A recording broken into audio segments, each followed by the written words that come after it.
ओम नमः सिद्धेभ्यः। ओम नमः सिद्धेभ्यः। ओम नमः सिद्धेभ्यः।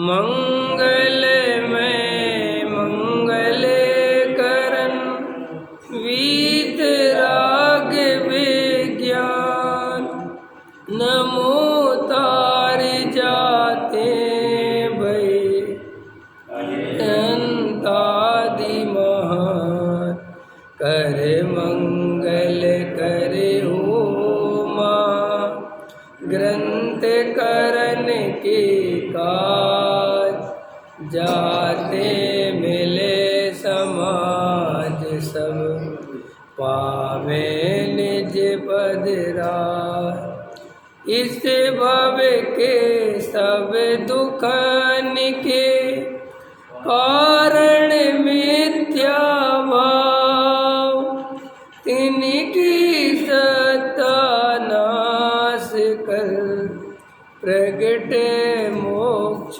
उपाय। मोक्ष मार्ग प्रकाशक चौथा अधिकार राग द्वेष का विधान विस्तार, इस पर अपनी चर्चा चल रही है। मूल में तो वास्तव में राग द्वेष का नहीं होना ही धर्म है, राग द्वेष का नहीं होना ही सुख है, राग द्वेष का नहीं होना ही वीतरागता है। इसलिए जो भी जीव सुखी होना चाहते हैं वे राग द्वेष के अभाव का पुरुषार्थ करें, राग द्वेष के बढ़ाने का पुरुषार्थ नहीं करें। ठीक है, कल अपन ने बात करी थी संसार में दो तरह के लोग हैं। एक तो वो लोग हैं कि जैसे इंद्रियों से दिखता है, जैसा अपना अनुभव है वैसा ही उपदेश मिलता है, तो उन लोगों को किंतु परंतु प्रश्न चिन्ह खड़े नहीं होते, सीधी सी बात। लेकिन दूसरे तरह के लोग हैं जो तत्व अभ्यास में प्रवीण हुए हैं, जो तत्व अभ्यास में लगते हैं, स्वाध्याय वगैरह करते हैं, सुनते हैं, समझते हैं। वहाँ थोड़ा प्रश्न खड़ा होता है, क्योंकि वहाँ जैसा दिखाई देता है श्री गुरु कहते हैं कि वैसा वस्तु का स्वरूप नहीं है। तुम्हें दिखाई ऐसे ही देता है कि शरीर का कर्ता धर्ता मैं हूँ, तुम्हें दिखाई ऐसे ही देता है कि आँखों से देखता हूँ, नाक से सूंघता हूँ, कान से सुनता हूँ, मुँह से बोलता हूँ। मैं तो बोलता हूँ, कौन बोलता है? दिखाई बिल्कुल ऐसा देता है, लेकिन वस्तु स्वरूप ऐसा है नहीं। इंद्रियां नहीं देखती, जानने देखने वाला तो आत्मा है। कर्मोदय के कारण, पराधीनता के कारण इंद्रियों के निमित्त से देखता है, लेकिन आत्मा स्वयं ही जानने वाला है, इंद्रियां नहीं जानती। जैसे अपनी आंखें कमज़ोर हों तो चश्मे के बिना नहीं दिखता, लेकिन चश्मा नहीं देखता कभी भी, देखता तो वो लगाने वाला ही है। ऐसे इंद्रियां से नहीं देखते अपन, इंद्रियों के माध्यम से देखते हैं, देखने वाला तो ज्ञायक भाव ही है। तो इसीलिए जिन जीवों को वास्तव में आत्म कल्याण करना हो तो वो जो ये उलझी हुई पहेली है, जो पहेली उलझ गई है ना, कि क्या उलझ गई है कि शरीर और आत्मा अलग अलग हैं लेकिन वे एक दिखाई देते हैं। ये पहेली उलझ गई, ये बात समझ में नहीं आ रही है। आत्मा जानने देखने वाला है, राग द्वेष करने वाला नहीं है, लेकिन वो राग द्वेष करता हुआ दिखाई देता है। ख्याल में है ना? आत्मा अनादि अनंत है, लेकिन देह के संयोग से मरता हुआ दिखाई देता है, जन्म लेता हुआ दिखाई देता है। तो वे गुत्थी उलझी हुई है। आप कह रहे साहब आत्मा अजर अमर है, और हम तो देखते हैं जीव पैदा होता है और मर जाता है। आप कह रहे साहब आत्मा राग द्वेष का करता नहीं, और हम देखते हैं कि राग द्वेष हम ही करते हैं, तो कौन करता है? आप कह रहे हैं कि साहब शरीर और आत्मा अलग अलग है, लेकिन हमने तो आज तक अलग अलग देखे नहीं। हमने तो कोई ऐसा कभी नहीं देखा कि ये जीव है और ये शरीर है, दोनों एक साथ दिखाई देते हैं। तो आचार्य कहते हैं, ज्ञानी कहते हैं, यही तो गुत्थम गुत्थी है, यही तो पहेली है, यही तो सुलझाने का नाम पुरुषार्थ। अगर इसमें कुछ होता ही नहीं सुलझाने जैसा तो फिर पुरुषार्थ की बात क्या थी? फिर मोक्ष मार्ग की इतनी महिमा क्यों करते? फिर तो बात खत्म हो गई, इसमें क्या है? नहीं समझ में। जैसे व्रत करना है, कैसा व्रत करना है, क्या करना है कि रोटी छोड़ दो तो छोड़ दो, तो व्रत करना बहुत आसान है। लेकिन व्रत करके आत्मा का ध्यान करना है तो फिर व्रत बहुत कठिन है, फिर हर किसी के बस का। तो धर्म वास्तव में मेहनत करने का नाम नहीं है। धर्म दौड़ लगाने से पैदा नहीं होता। धर्म है माइंडेड चीज, दिमाग का काम।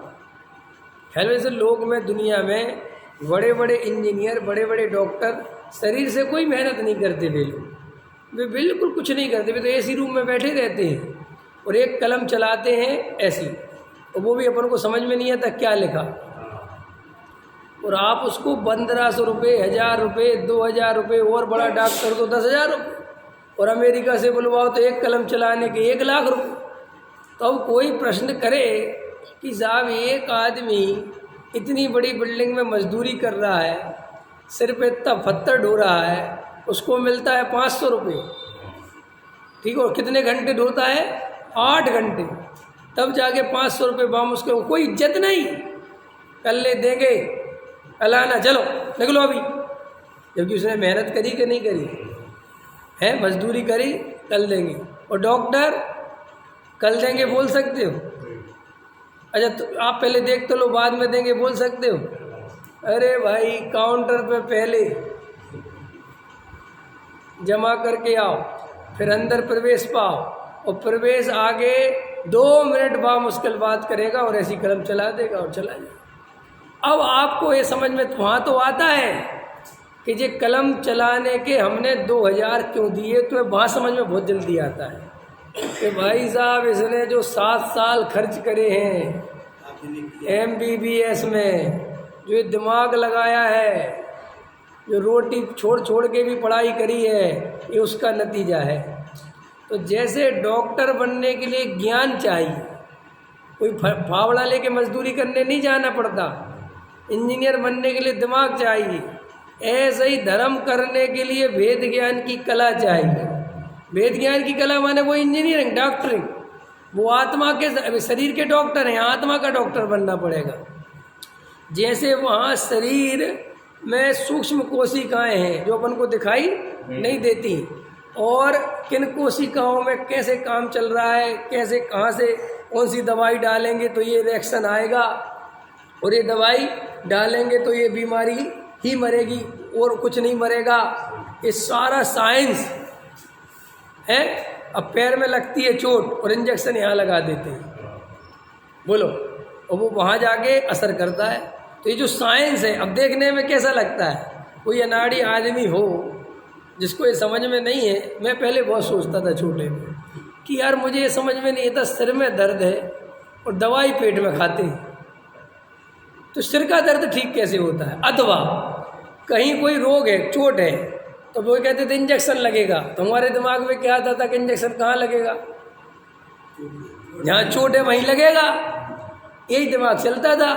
तो बहुत घबराते थे कि बाप रे बाप इतना घाव जो यहीं इंजेक्शन लगा तो मर जाएंगे। तो वो डॉक्टर कहता था भैया यहाँ नहीं लगेगा, हाथ में लगेगा, कमर में लगेगा। है मुझे चोट तो यहाँ लगी है, तो वो वहाँ पहुँच जाएगी। तो भाई वो साइंस है। कोई अनाड़ी आदमी देखता है तो पागल हो जाएगी, ये क्या साइंस है, ये कैसे हो रहा है?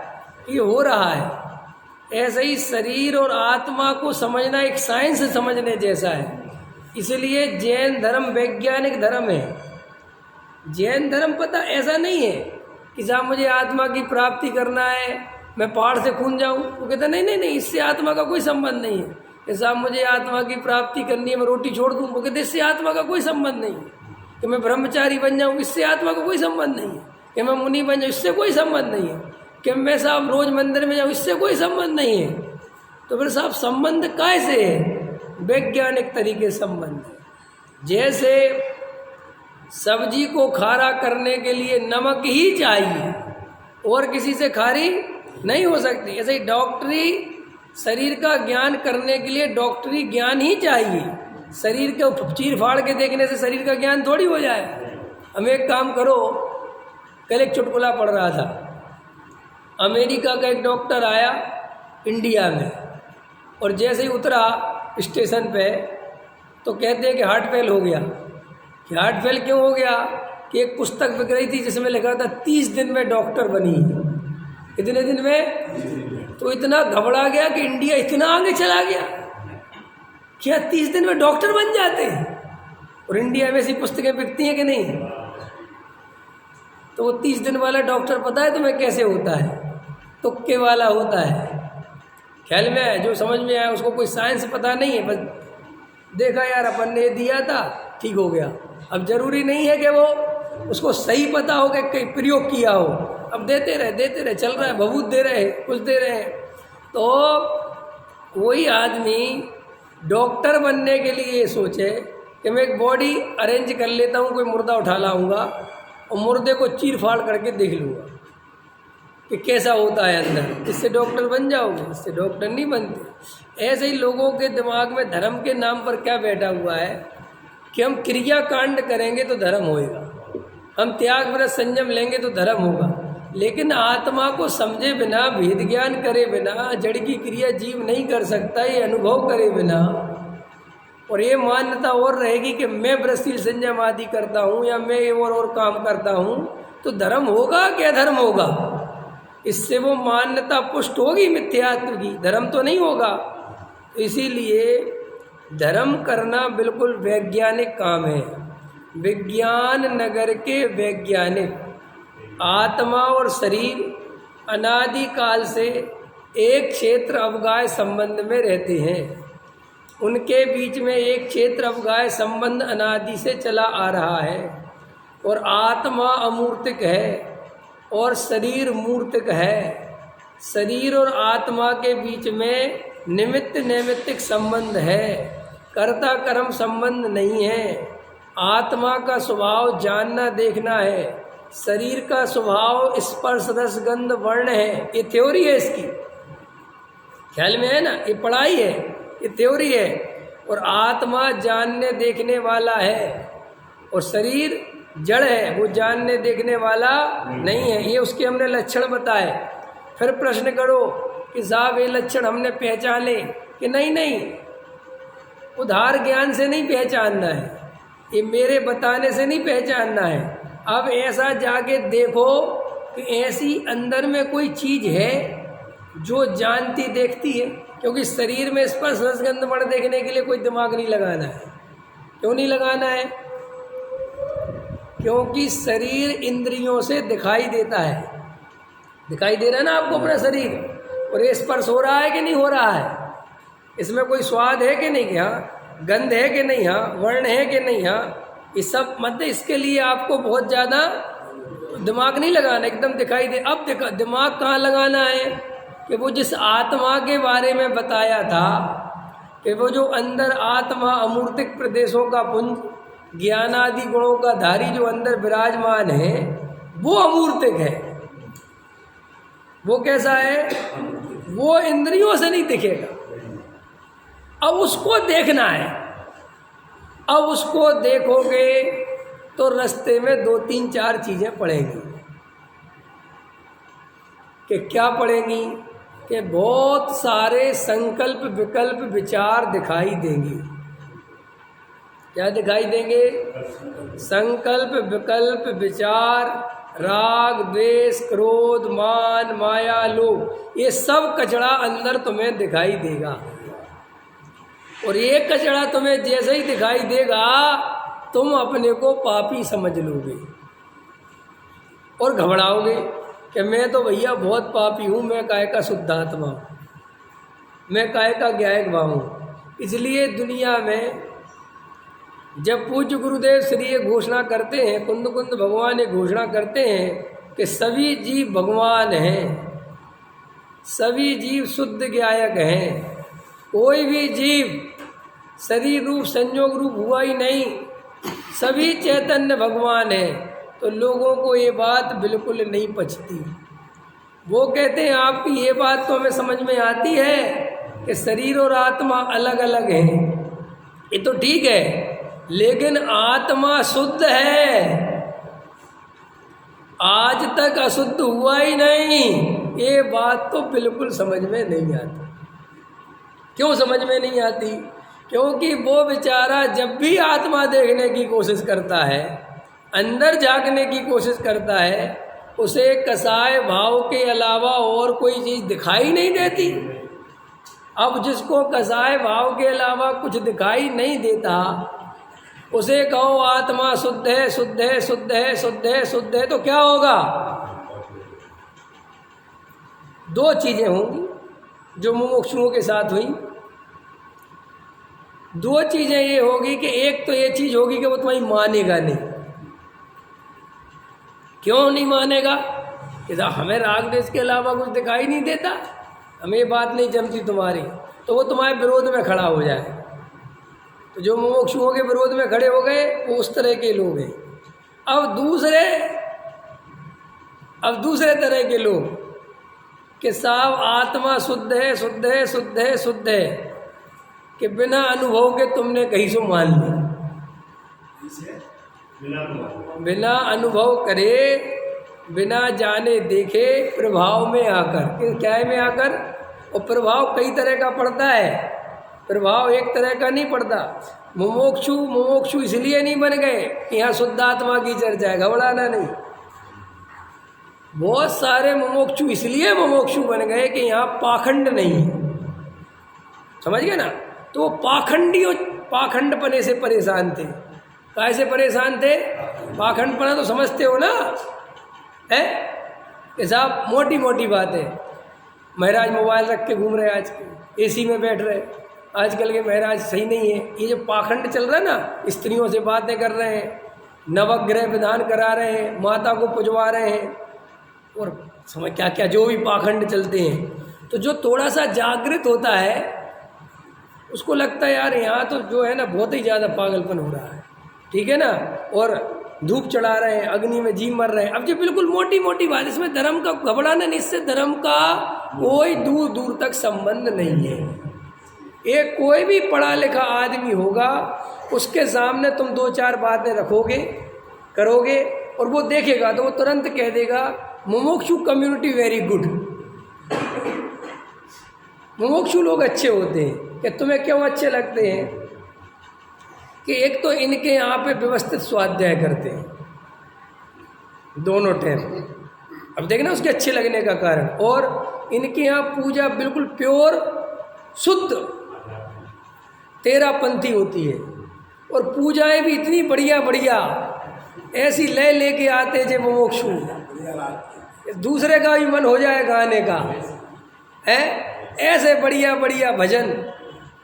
आपको पता है वो भजनों से ही प्रभावित होते हैं अपने, कहते हैं भजन बहुत बढ़िया गाते लोग, हैं गजब गजब के। और संजीव जी हैं अपने उस्मानपुर वाले, अब उनकी अंतर्ध्वनि मुमुक्षु नहीं सुनते, उनकी अंतर्ध्वनि दुनिया का हर आदमी सुन रहा है, और उसे कोई लेना देना नहीं है कि ये। लेकिन अब यह जो चीज़ रंग जो बढ़िया है कौन सा है? भले रूठ जाए ये सारा जमाना, मगर रागियों की शरण में न जाना। अब अच्छा लगता है गजब है, अभी तो बढ़िया बढ़िया भजन है। तो वो सोचता है कि जब मुमुक्षु बहुत बढ़िया, समझ ना। और ये महाराज आजकल वैसे ही आतंक ढा रखे हैं, साधु संत तो वैसे ही पुलिस की हिरासत में जा रहे हैं, तो उसको लगता है यार साधु संतों का भी चक्कर नहीं है, ख्याल में ना। और पंडितों का चक्कर है, और पंडित अपने हाथ में, नहीं समझ में आया? टेंशन फ्री बन गया मोक्षु। और मोक्षु बन गया तो उसने शुद्धात्मा को स्वीकार तो कर लिया, 6वीं गाथा पढ़ ली, 72 भी पढ़ ली, 38 भी पढ़ ली, 49 भी पढ़ ली, 101 भी पढ़ ली, और याद कर लिया आत्मा कैसा है। अहमे को खलु शुद्धो रवि हो दिया पमत्तो, याद कर लिए सब याद हो गया। और आत्मा कैसा हो गया? कैसा है रमेश जी आत्मा? पंडित जी आत्मा तो अनादि अनंत नित्य एक शुद्ध। आपको पता नहीं है क्या? अरे नहीं हमें तो पता है, आपसे पूछ रहे थे। हाँ आत्मा तो सदा काल शुद्ध है। अब ये बिल्कुल कहानी बिल्कुल ज़्यादा परिवर्तन नहीं है कहानी में, सिर्फ कहानी इतनी सी है कि ये प्रभाव में आकर हाँ में हाँ भरने लगा। वो प्रभाव आत्मा का नहीं था बिल्कुल भी, वो प्रभाव काहे का था, उन बाहरी चीज़ों का। लेकिन जब तुमने मोदी जी से हाथ मिलाया है तब तुम्हें कमल के फूल की तो इज्जत करनी पड़ेगी। अब तुमने मोदी जी से हाथ मिलाया है तो उनकी जो बाकी की चीज़ें हैं, नहीं समझे, अब जय श्री राम तो बोलना पड़ेगा, पक्का है कि नहीं। अब चाहे तुम्हें वो पसंद हो जाए, बोलना तो पड़ेगा। तो ऐसे ही बिल्कुल यहाँ है कि बन गए मुमुक्षु, आ गए। अब रोज चर्चाएं चली, तुम आत्मा हो, तुम शुद्ध आत्मा हो, सुनाने वाला भी अपने जैसा, सुनने वाला भी अपने जैसा। ख्याल में आए ना। अब रह गई चर्चा चर्चा। अब बोले आत्मा शुद्ध है कि अशुद्ध है? बोले शुद्ध। अरे नहीं भाई, हम व्यवहार से पूछ रहे तो अशुद्ध, और हम परम शुद्ध निश्चय से पूछ रहे तो परम शुद्ध। ख्याल में फिर ऐसी पढ़ाई भी हो गई साथ में, ये भी समस्या खत्म हो गई। हमारी पढ़ाई कितनी अद्भुत है कि साहब हमने निश्चय भी सीख लिया और व्यवहार भी सीख लिया कि फिर क्या होगा, इसका क्या करोगे तुम, कि हमें कोई दिक्कत नहीं होती। हम व्यवहारियों के बीच में जाते हैं तो हमें कोई दिक्कत नहीं होती, हम तुरंत कहते हैं हाँ ये तो व्यवहार नहीं से है। और हम मोक्षुओं के बीच में रहते ही हैं तो वहाँ हमें निश्चय नहीं का पता है। इसलिए हमने सारे वही खाते बना रखे हैं। तुम जिस खाते में पैसा दोगे, तुमने देखा होगा ना, ये तीर्थ क्षेत्र वगैरह पे जाओ तो परिचय देते हैं ना, तो कहते किस में जमा करना है, तो लोग बड़ी स्टाइल से पढ़ते हैं, आवास में, भोजन में, मंदिर में, जिनवाड़ी में लिखा होते हैं ना, खांचे बने होते हैं, तो लोग सोचते हैं हम किस में दें, जैसे इसके हिसाब से दिए जा रहे होंगे। तो दे दे, खाचा तो तू कुछ भी भर दे, लगाएंगे तो हम नहीं समझ में आया, लगाएंगे तो हम इसको कहाँ लगाना है, तू दिमाग मत लगा, लेकिन तुम्हारा दिमाग लगवाते वो तुम खुश होते रहो। समझ में आया, तभी तुम्हें लगे कि हाँ साहब हमारा हमसे चुनाव करवाया गया, कुछ तो किया हमारे साथ है। तो जैसे वहाँ पर चलता है ऐसे यहाँ पर भी चलता है कि सब जीवों ने निश्चय ने, व्यवहार ने, स्यादवाद अनेकांत सब सीख लिया है। और स्यादवाद से हर बात सही है, ये भी सही है, वो भी सही है, वो भी एक अपेक्षा है, ये भी एक अपेक्षा है, ये भी एक अपेक्षा है, ये भी एक अपेक्षा है। और सारी चीज़ बिना ही अनुभव के थ्योरिकल माइंड में सेट कर ली, और जैसा प्रश्न आया थ्योरिकल वैसा जवाब दे दिया। और किसी ने फिर पूछा कि आत्मा शुद्ध है कि अशुद्ध, बोले किसने ऐसे पूछ रहे हो, और मेरे जैसा पंडित हुआ, मैंने कहा कोई नए वैसे नहीं पूछ रहा, अब बताओ कैसी है। अब वेरी कंफ्यूज, अब कैसे बता दें, क्योंकि पंडित जी ने इतना तो सिखाया नहीं था कि ऐसा तीसरा तो प्रश्न नहीं था। मैं एक चुटकुला सुनाता हूँ कि नहीं, कि बिहार में एक स्कूल था गांव में, और एक मैडम टीचर पढ़ाने आया, बच्चे बिल्कुल अनपढ़ गांव के, कुछ जानते नहीं थे, तो बोले तुम्हें ABCD सिखाएंगे। बोले ठीक। अब ABCD सिखाई, बोले A B, अब ऐसे याद ही नहीं हुए, तो उन्होंने कहा अरे कैसे याद करवाएं, अब एप्पल भी नहीं जानते बेचारे, मतलब जो उस पर लिखे होते वे भी नहीं जानते थे इसको क्या। तो उन्होंने कहा A for आकाश की मम्मी, B for बबलू की मम्मी, अब ऐसे याद करा। ख्याल में आए कि नहीं आए। तो वे बेचारे M तक पहुँचे थे, उसके आगे पढ़ाई नहीं हो पाई। M तक पढ़ाया, इतने में वो चेकिंग करने वाले आ गए कि क्या पढ़ाई चलती है, तो उनने M for ममता की मम्मी पढ़ाया था। अब वो आया, उसने क्या सीखा तुम लोगों ने, तो बोले साहब ABCD। तो उसने, जो परीक्षक था, उसने सोचा कि साहब ABCD सीखा माने YZ, तो उसने W बना दिया। अब उनने बेचारों ने W तो पढ़ा नहीं था, उनने तो M तक पढ़ा था। तो उनने कहा साहब बताओ ये क्या है।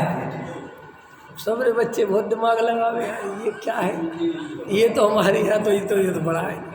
तो एक बच्चा थोड़ा होशियार था, दिमागदार था, थोड़ा तर्क शक्ति वाला था, उसने अपनी तर्क शक्ति लगाई और कहता सर मैं बताऊँ। बोले हाँ बेटा बताओ। बोले लगती तो ममता की मम्मी है, लेकिन उल्टी लटका दी। समझ में आया कि नहीं आया? तो ऐसे ही हमारे यहाँ है कि निश्चय नहीं से पूछो तो हम बता देंगे, व्यवहार से पूछो तो बता देंगे, स्याद बात लगा के पूछो तो बता देंगे, और अगर ये हटा दिए तो फिर पूछा कि अब बताओ आत्मा कैसा है? ये भैया ये पढ़ाई हमें नहीं पता, ये तो तुम ही पढ़ाते हो, खाली ऐसी पढ़ाई कोई नहीं पढ़ाता। हमने अच्छे अच्छे पंडितों से सुन लिया, जितने भी पंडित जी आते हैं सबके सब निश्चय ने और व्यवहार ने 2 ही बातों में समझाते, ज़्यादा से ज़्यादा उनके भेद पर भेद कर लेते। लेकिन तुम तो कहते नहीं है ही नहीं, तीसरी बात पूछते हो हमें नहीं पता। तो मुमुक्षु इस स्थिति में है। मुमुक्षुओं का ऐसा पोस्टमार्टम कोई नहीं करेगा। क्यों नहीं करेगा पता है तुम्हें रमेश जी? क्यों नहीं करेगा? मैं क्यों कर देता हूँ? क्योंकि मैं ना मुमुक्षु रहा ना मैं महराज वाला रहा, इसलिए मैं सब दिखाई देता है। और जो अपने को भी मुमुक्षु मान रहा है, जो अपने को उस ग्रुप में शामिल करे हुए, वो कभी भी इससे भिन्न कुछ नहीं देख पाएगा। क्योंकि तुम्हें अपने यहाँ की कमियाँ देखनी है तो पहले उसको अपने से अलग करना पड़ेगा। समझ में आया? समझ में आया मैं क्या कह रहा हूँ?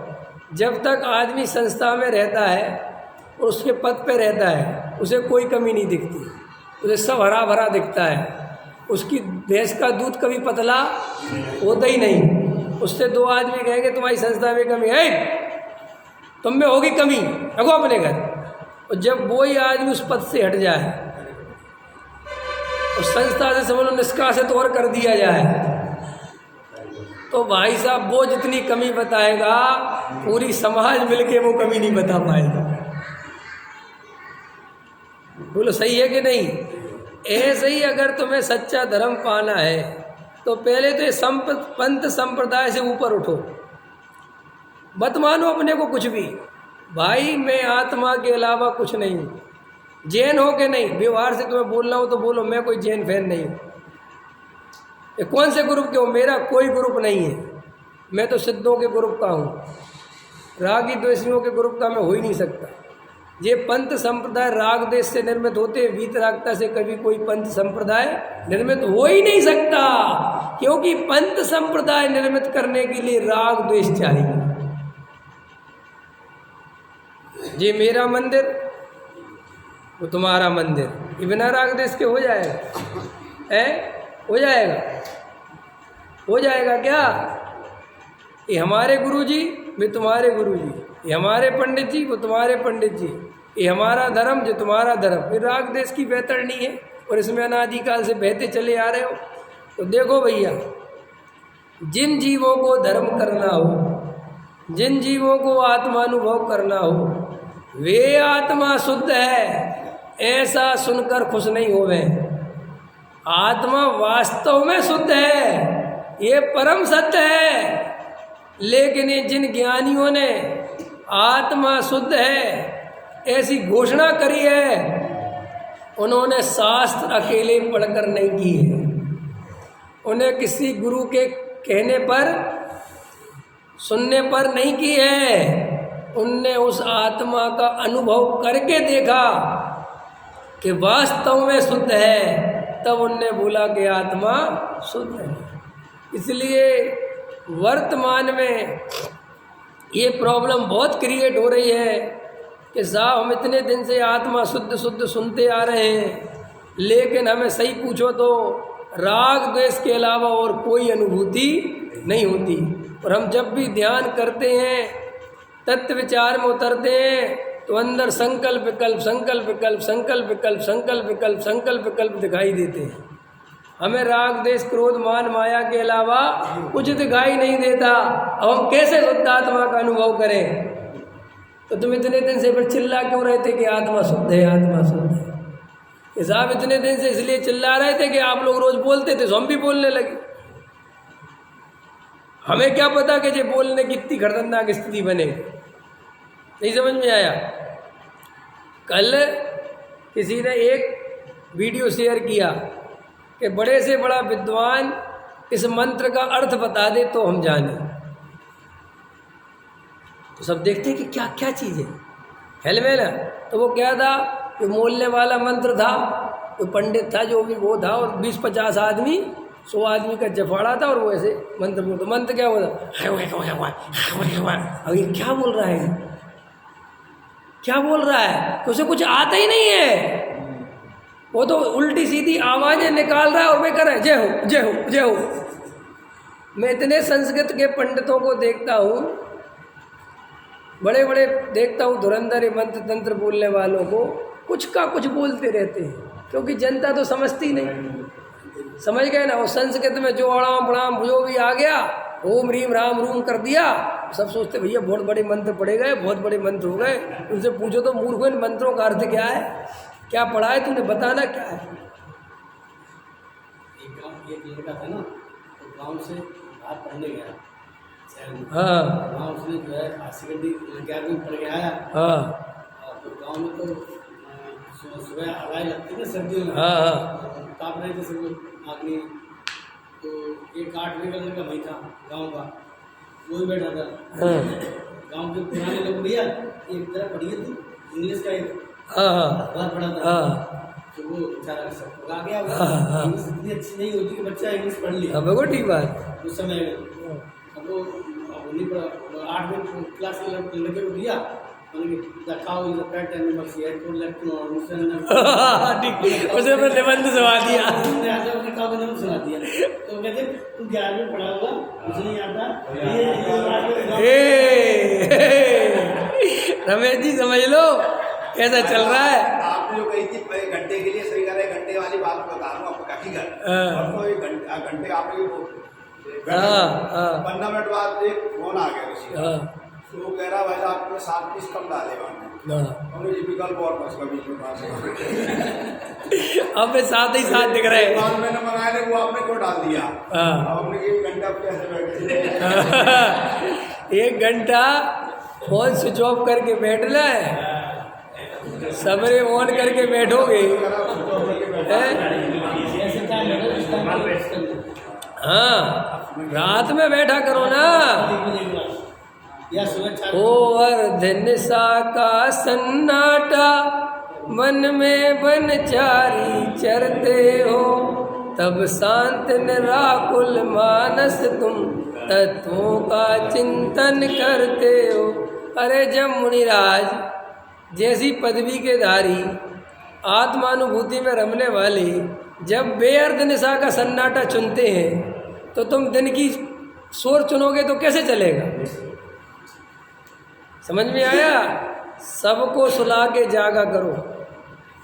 क्या कहा मैंने, सबको सुला के जागा करो, ख्याल में है ना भैया। रात में फ़ोन स्विच ऑफ नहीं करते लोग, समझ में आया ना। मेरा नियम है अपना टाइम आउट, इतना तक दुनिया के बारे से छोड़ दे, खत्म। अब चाहे दुनिया मर जाए और जिंदा हो जाए। कई लोग कहते हैं ऐसे में किसी की मुसीबत आ गई, तो मैंने कहा रात को 2 बजे भगूंगा क्या, उसकी मुसीबत दूर कर। अब जो होगा सुबह खुल जाएगा, अलार्म लगा हुआ है 6 बजे अपने आप बज जाता है। और ऐसा सिस्टम आ गया आजकल मोबाइल में, तुम अलार्म लगा दो, मेरे मोबाइल में मुझे और पता नहीं 6 बजे का अलार्म लगा दो तो वो अपने आप ऑन हो जाएगा, मैंने अलार्म के साथ फ़ोन भी ऑन हो जाएगा, तुम्हें ऑन करने की ज़रूरत नहीं। अब वो मेरा पुण्य का होता है होगा मैंने आज तक सीखा नहीं ऐसा कैसे होता है, लेकिन हो जाता है।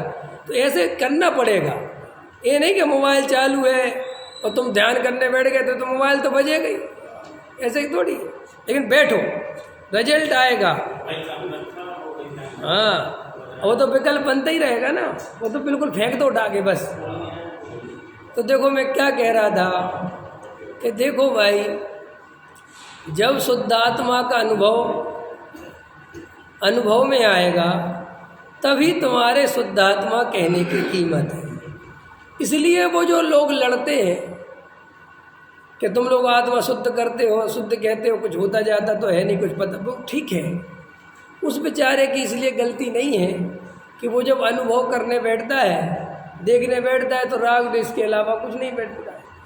और तुम जो उससे लड़ने बैठ जाते हो कि नहीं तुझे कुछ पता नहीं, तू अज्ञानी है, मूर्ख है, वो मूर्ख नहीं है, मूर्ख तो तुम भी हो, लेकिन तुम दूसरों के उत्तर से संतुष्ट हो गए हो। जैसे कहते हैं ना, अपने बाप की दम पर चल रहा है, और किसकी दम पर चल रहा है, अपने गांव देहात में बहुत चलता है, अपने बाप की दम पे चल रहा है। इधर आ, बाहर निकल के दिखा, फिर बताऊंगा मैं। अपन छोटे छोटे थे तो उसका बाप खड़ा होता था, वो चल रहा, अपन छोटे पड़ गए, तो मैं हमेशा कहता था बेटा कोई बात नहीं, आगे पीछे मिलियो फिर देखेंगे। ऐसे ही तुम गुरुदेव की दम पे चल रहे। कांची स्वामी समझाएगा कि आत्मा शुद्ध है। अब तुम उनकी फ़ोटो लगा ली, उनका चश्मा लगा लिया, वो कहते आत्मा शुद्ध है, आत्मा शुद्ध है। किसी ने पकड़ के पूछ ले धरा कैसा शुद्ध है? अभी एक रैली चल रही थी बीजेपी की, तो ये 500-500 की दिहाड़ी पे आदमी बुलाते हैं, तो वो जोर जोर से चिल्ला रहा था बीजेपी जिंदाबाद। गांव का बिल्कुल कहा 500 रुपये मिले, बीजेपी जिंदाबाद। तो एक पत्रकार ने मुझे धराओ, बोले बीजेपी कौन है, इसका प्राइम मिनिस्टर कौन है, कौन है? उसे कुछ पता नहीं। कह रहे झंडा किसका है, उसे कुछ पता नहीं। वो घबरा गया। उसने कहा तुम अभी तो बोल रहे थे बीजेपी जिंदाबाद जी। बोले साहब 500 रुपये मिले थे चिल्लाने के बीजेपी जिंदाबाद, मुझे क्या पता कौन से ग्रुप में क्या है, हमें नहीं पता। ऐसा रियल में होता है। वे पत्रकार पकड़ लेते हैं, वे कहते क्या जानते हो तुम, जो बताओ क्या है बीजेपी, क्या है, कुछ नहीं पता हमेशा।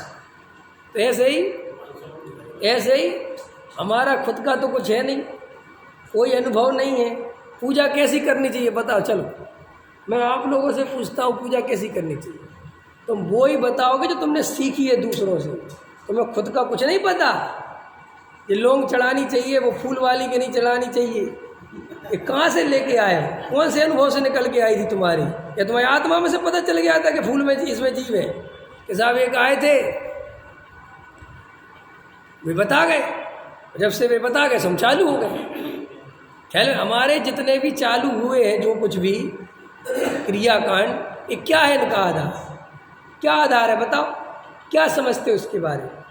कुछ नहीं पता, देखा देखी चलता है। देखा ऐसे ही जैसे वो देखा देखी क्रियाकांड चलता है, ऐसे ही आत्मा शुद्ध है, परम शुद्ध से परम शुद्ध है, निश्चय से ऐसा है, एक देश से ऐसा है, अशुद्ध से ऐसा है, उपचरित से ऐसा है, अनुपचरित से ऐसा है। वह सीख लिया, रटा दिए विद्या।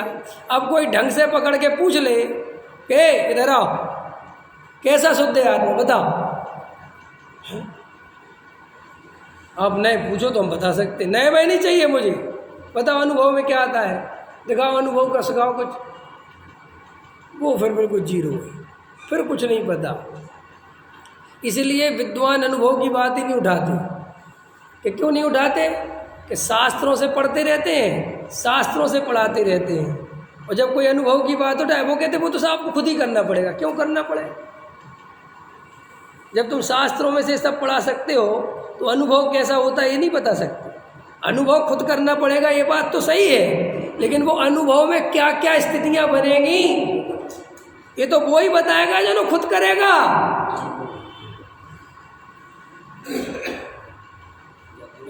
उठा के देखना बजसेन जी, आपको मेरी बात वो लगे, उठाओ जाके देखो बड़े बड़े विद्वान, पूछो उनके, जाओ 100 प्रवचन उठा लेना, मेरे से लिख के लो 1000 उठा लेना, देखना कितने प्रवचनों में भेद ज्ञान की विधि और आत्मा की विधि अनुभव से समझाएगी।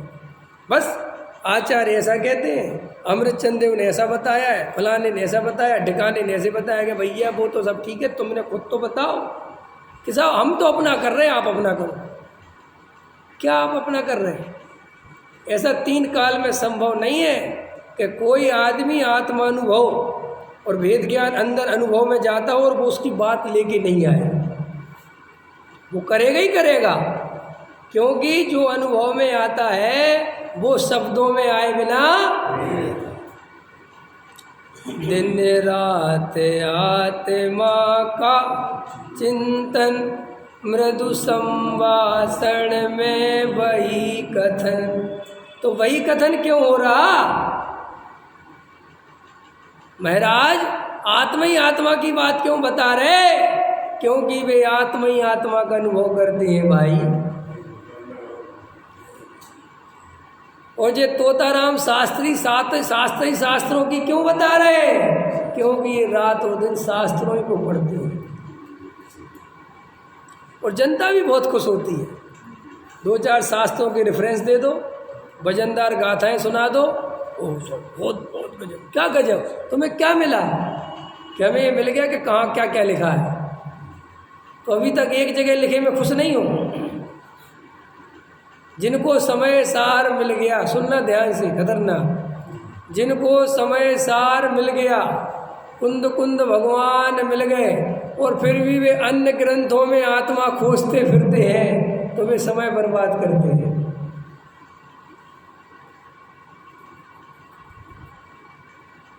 नहीं समझ में आई मेरी बात? अरे भाई, जब हमारे लिए शुद्धात्मा का ऐसा स्वरूप मिल गया कि बिल्कुल हाथ पे रखे आंवले के समान, कोई कहीं किंतु परंतु के लिए गुंजाइश नहीं है, उसके बाद भी तुम अनुभव तो करते नहीं। और शास्त्र में कहाँ क्या लिखा है, और कहाँ क्या लिखा है, और कहाँ क्या लिखा है। एक आदमी की आदत होती ना, अगलबड़ी के भैंस, पहले मुर्गा हुआ कि अंडा,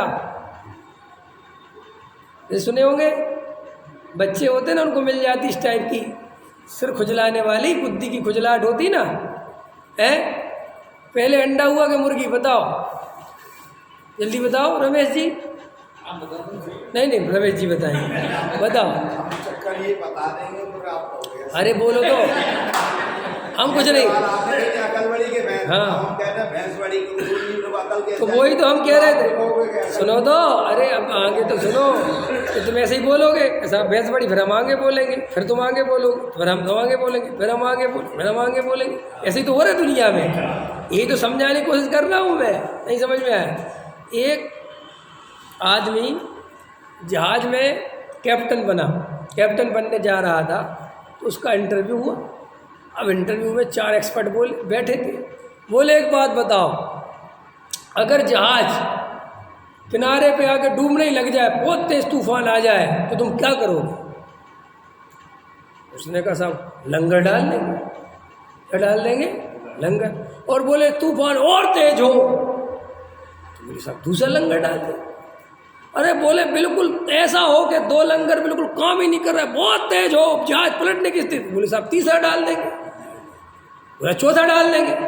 तो वो बोला एक्सपर्ट कि भाई तुम इतने लंगर लेके कहाँ से आ रहे हैं, क्योंकि लंगर तो एक ही होता है। तो बोला जहाँ से आप तूफान लेके आ रहे हैं। समझ में आया ना?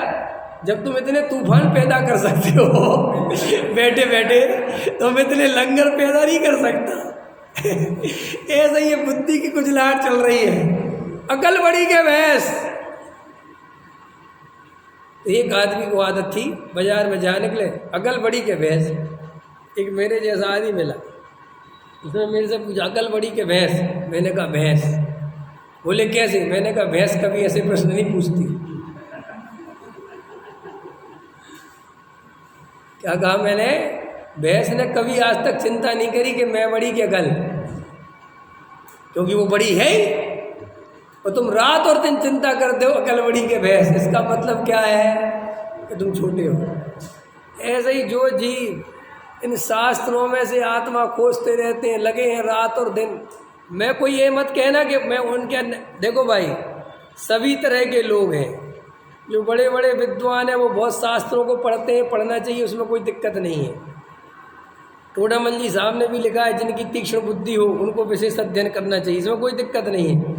लेकिन मैं उन लोगों के लिए सब बोलता हूँ जो उस अध्ययन में ही उलझे हुए हैं और आत्मानुभव नहीं करते, वे ये भाव गवा देंगे। मैं उनके लिए बोलता हूँ। हाँ, जो आत्मानुभव पूर्वक अध्ययन करे, अध्यापन करे, उसके लिए तो भैया बहुत अच्छी बात है। लेकिन जो आत्मानुभव के बिना मात्र शास्त्रों में आत्मा खोजने में लगा है, क्रियाकांड में आत्मा खोजने में लगा है, वो जीव आत्मा को प्राप्त नहीं कर पाएगा। ठीक है, इसलिए बोलता हूँ। कोई इसका अर्थ मत समझ ले कि साहब शास्त्र पढ़ना बेकार है, क्या? नहीं, आत्मानुभव पूर्वक चाहे जितना पढ़ो, लेकिन आत्मानुभव के बिना पढ़ने ही पढ़ने में खुश होते रहे तो 11 अंग और 9 पूर्व की कहानी तुम्हारे ही लिए लिखी है। क्रियाकांड में ही अगर संतुष्ट होते रहे तो द्रव्यलिंगी की कहानी तुम्हारे लिए लिखी है। सहजानंद।